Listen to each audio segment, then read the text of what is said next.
ക്യാൻസറിനെ എങ്ങനെ തിരിച്ചറിയാം? ഫസ്റ്റ് സ്റ്റേജിലും സെക്കൻഡ് സ്റ്റേജിലൊക്കെ ക്യാൻസറുകൾ കണ്ടെത്തുകയാണെങ്കിൽ അതിനെ കുറച്ചുകൂടെ കൂടുതൽ ചികിത്സിക്കാനും വളരെ പെട്ടെന്ന് ആ രോഗിയെ സേവ് ചെയ്യാനും നമുക്ക് സാധിക്കും. തുടക്കത്തിൽ കാണിക്കുന്ന ലക്ഷണങ്ങൾ എന്തൊക്കെയാണ് എന്നാണ് ഇന്ന് പറയാൻ ഉദ്ദേശിക്കുന്നത്. ഇത്തരത്തിലുള്ള ഈ പറഞ്ഞ 10 ലക്ഷണങ്ങളിൽ ഏതെങ്കിലും ലക്ഷണങ്ങൾ ഉണ്ടോ, അത് ഇനി ക്യാൻസർ ആണോ അല്ലയോ എന്ന് നിർബന്ധമായും നമ്മൾ കൺഫേം ചെയ്യണം.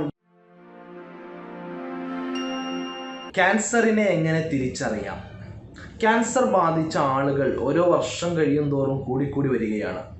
ഒരു വർഷത്തിൽ ഏകദേശം 1,40,00,000 ആളുകൾക്ക് ക്യാൻസർ ബാധിക്കുകയും അതിൽ 50% ആളുകൾ അഥവാ 70 ലക്ഷത്തോളം ആളുകൾ ക്യാൻസർ ബാധിച്ച് മരിക്കുകയും ചെയ്യുന്നുണ്ട്. ഇങ്ങനെ 50% മരണസംഖ്യ ഉള്ളത് കൊണ്ടാണ് എല്ലാ ആളുകളും ഇതിനെ വളരെ ഭീതിയോടുകൂടി കാണുന്നത്. എന്തുകൊണ്ടാണ് ക്യാൻസർ ഇത്രയധികം മരണസംഖ്യ കൂടുന്നത് എന്ന് ചോദിച്ചാൽ, ഭൂരിഭാഗം ക്യാൻസർ കേസുകളിലും രോഗികളിലും 3rd സ്റ്റേജ് അല്ലെങ്കിൽ 4th സ്റ്റേജ് ആയിട്ടുള്ള ക്യാൻസറുകളാണ് കണ്ടെത്താൻ കഴിയുന്നത് എന്നുള്ളതാണ്. വളരെ വേഗത്തിൽ തന്നെ ഫസ്റ്റ് സ്റ്റേജിലും സെക്കൻഡ് സ്റ്റേജിലൊക്കെ ക്യാൻസറുകൾ കണ്ടെത്തുകയാണെങ്കിൽ അതിനെ കുറച്ചുകൂടെ കൂടുതൽ ചികിത്സിക്കാനും വളരെ പെട്ടെന്ന് ആ രോഗിയെ സേവ് ചെയ്യാനും നമുക്ക് സാധിക്കും.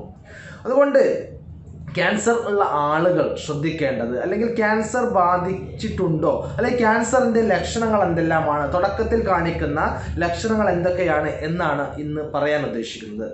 ക്യാൻസറിന് പല ഘടകങ്ങളും പല കാരണങ്ങളും ഉണ്ട്. എന്നിരുന്നാലും വളരെ പ്രധാനമായിട്ട് നമ്മുടെ ജീവിതശൈലി തന്നെയാണ് ക്യാൻസർ ഇത്രയധികം കൂടുന്നതിന് വേണ്ടിയിട്ട് കാരണമായിട്ടുള്ളത്.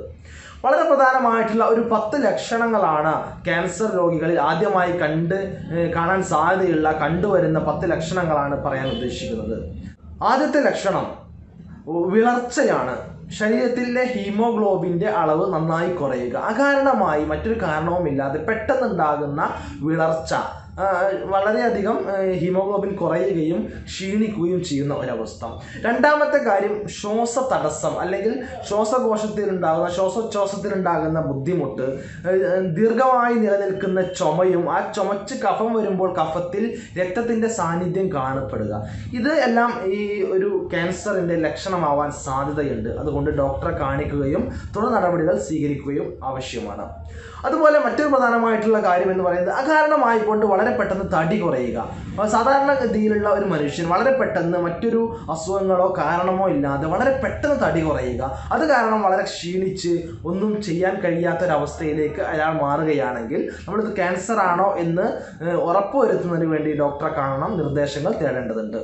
മറ്റൊരു പ്രധാനപ്പെട്ട കാര്യം മൂത്രമൊഴിക്കുമ്പോൾ മൂത്രത്തിൽ രക്തങ്ങൾ ഉണ്ടാവുക, രക്തത്തിൻ്റെ പാടുകൾ മൂത്രത്തിൽ കാണപ്പെടുക എന്നുള്ളത്. അല്ലെങ്കിൽ മൂത്രമൊഴിക്കുമ്പോൾ കൃത്യമായി മൂത്രമൊഴിക്കാൻ കഴിയാതെ മൂത്ര തടസ്സമോ അല്ലെങ്കിൽ മൂത്രം ഉറ്റി വീഴുന്ന അവസ്ഥയോ ഉണ്ടാകുന്നതും അത് സംബന്ധമായിട്ടുള്ള ക്യാൻസർ ഉണ്ടാവാൻ സാധ്യതയുള്ള ഒരു ലക്ഷണങ്ങളിൽ ഒന്നാണ്.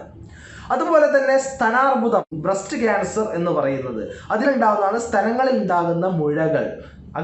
വളരെ പെട്ടെന്നോ അല്ലെങ്കിൽ വളരെ ചെറുതോ വലുതോ ആയിട്ടുള്ള മുഴകൾ കാണപ്പെടുക. സ്ത്രീകളാവുമ്പോൾ ഒരു 35 വയസ്സിന് മുകളിലുള്ള സ്ത്രീകളൊക്കെ ഇടയ്ക്കിടയ്ക്ക് സ്വന്തം സ്തനം എക്സാമിൻ ചെയ്യുകയും എവിടെയെങ്കിലും മുഴകളോ തടിപ്പുകളോ പാടുകളോ കാണപ്പെടുന്നുണ്ടെങ്കിൽ അല്ലെങ്കിൽ വേദനയോ മറ്റോ ഉണ്ടെങ്കിൽ ഡോക്ടറെ കാണിക്കുകയും അതില്ല എന്ന് ഉറപ്പുവരുത്തുകയും ചെയ്യേണ്ടത് നിർബന്ധമായിട്ടുള്ള ഒരു കാര്യമാണ്. അതുപോലെ മലദ്വാരത്തിൽ രക്തസ്രാവം ഉണ്ടാവുക, മലബന്ധം ഉണ്ടാവുക, അല്ലെങ്കിൽ കൃത്യമായിട്ട് മലം പോവാതിരിക്കുകയും അവിടെ ബ്ലീഡിങ് ഉണ്ടാവുകയും ചെയ്യുക. അത് തെറ്റിദ്ധാരണ പരമായി ഹെമറോയിഡ്സ് ആണോ പൈൽസ് ആണോ എന്ന് തെറ്റിദ്ധരിക്കപ്പെടുകയും ക്യാൻസർ കണ്ടെത്താൻ വളരെ ലേറ്റ് ആവുകയും ചെയ്യാറുണ്ട്.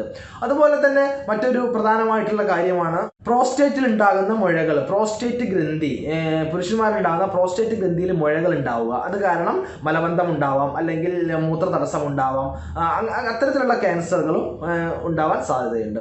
മറ്റൊന്നാണ് ആർത്തവ വിരാമമുള്ള സ്ത്രീകൾക്ക്, അഥവാ ആർത്തവം നിലച്ചു പോയ സ്ത്രീകളിൽ വീണ്ടും ആർത്തവം വരിക. അപ്പോൾ അത് വീണ്ടും ആർത്തവം തന്നെയാണ് വരുന്നത് എന്ന് തെറ്റിദ്ധരിക്കാതെ അത്തരം ഉണ്ടാകുന്ന ബ്ലീഡിങ്ങുകൾ കൺഫേം ചെയ്യുന്നതിന് വേണ്ടി ഡോക്ടറെ കാണിക്കുകയും എന്തെങ്കിലും യൂട്രസ് സംബന്ധമായിട്ടുള്ള ക്യാൻസറുകളോ മറ്റോ സെർവിക്കൽ ക്യാൻസറുകളോ ഉണ്ടോ ഇല്ലയോ എന്ന് കൺഫേം ചെയ്യുകയും അത്യാവശ്യമാണ്.